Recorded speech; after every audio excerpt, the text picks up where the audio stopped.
దేవునికి సమస్తము తెలుసు. మన జీవితంలో జరిగే ప్రతిదీ దేవునికి తెలుసండి. మన రహస్యమందు చేసే ప్రతి పని దేవునికి తెలుసు.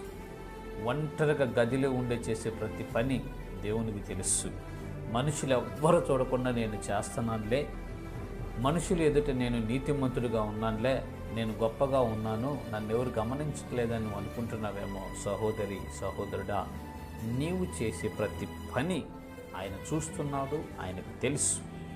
అసలు ఇంకో రకంగా మాట్లాడితే నీకు తలంపు పుట్టక మునిపే నీకు ఏ తలంపు వచ్చిందో కూడా దేవునికి తెలుసు.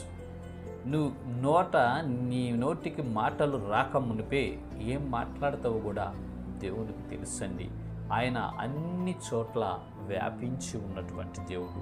మన ముందు వెనక పక్కన పైన అన్నిటిలో ఆయన మనల్ని చూస్తూ ఉన్నటువంటి దేవుడు. ఆ మాటలే